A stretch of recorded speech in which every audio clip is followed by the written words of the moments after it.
What's up, Star Wars fans? Jonesy the Mandalorian here with another entry in the Hyperspace Database. Today's topic, the Imperial Sentinel-Class Landing Shuttle. The Sentinel-Class Landing Shuttle was developed as a joint venture between Cinar Fleet Systems and Cygnus Spaceworks during the reign of the Empire, and was primarily used for troop transports and ground deployments. The Sentinel-Class Landing Shuttle was designed to be a larger model of the Lambda-class shuttle, which was in wide use by the Imperial military for troop transport as well as dignitary and ambassador transport, which was in turn based off the Theta-class T-2C shuttle, used during the days of the Republic by Chancellor Palpatine. The Sentinel-class model featured a much larger storage capacity than its smaller cousin in the Legends continuity, being able to hold 75 troopers instead of 20 of the Lambda, and possessed armor that was 25% heavier. Another key difference between the two were the numerous entry and exit points on the Sentinel, which were located in the front boarding ramp, rear ramp, as well as side doors for small-scale loading and deployments. The ship was mainly a troop transport, and as such was laid out with many troop benches and harnesses to secure soldiers for more harrowing landings, but could be reconfigured to fit the needs of each mission.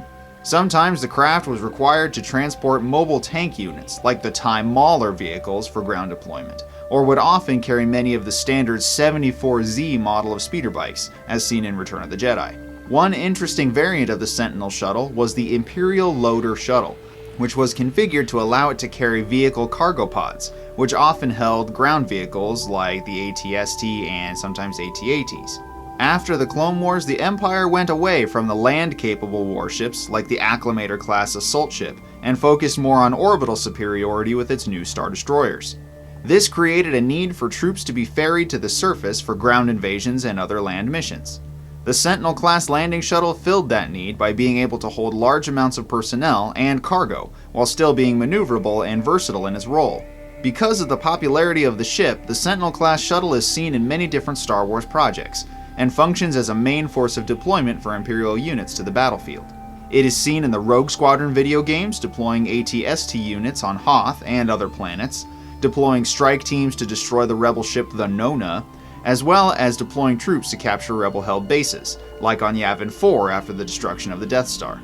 It is the main deploying vessel in the Empire at War video game for the Imperial units, and it is seen in the X-Wing Alliance video game performing similar functions on many different worlds. The Sentinel shuttle is most often seen in many different episodes of the Rebels TV show, where it is deploying Imperial troops and transporting battalions with Imperial Inquisitors to hunt down the elusive rebel Phoenix Cell, though this model seems to not hold nearly as many troops as the Legends version. It was used by the Grand Inquisitor to hunt down the rebels at the former military base Fort Anaxis, and another Sentinel was used in the assassination of Minister Makethtua of Lothal, as planned by Agent Kallus and Darth Vader.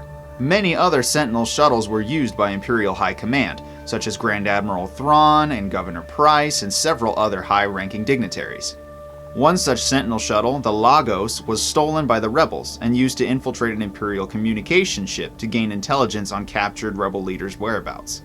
The Lagos was not the only Sentinel shuttle to be used by the Rebel Alliance, as they would steal many of the ships to use in their fight against the Empire. The Sentinel-class landing shuttle was seen in production many years after the Battle of Endor, as the ship was very attractive to private companies and smugglers because of its large cargo space and very heavy armor.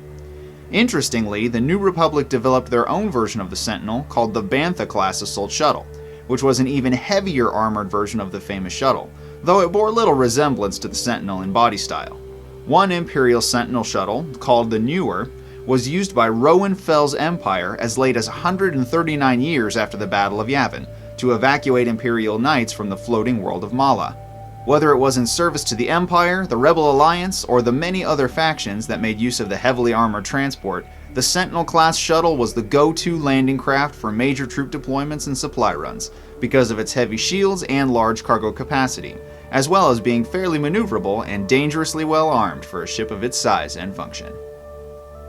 Want to know more secret history and trivia about Star Wars ships, technology, alien species, and more? Be sure to check out my other videos, hit those like and subscribe buttons, and the bell to be notified every time I publish a new video. Be sure to select all notifications, and you can check me out on social media for more news and channel updates.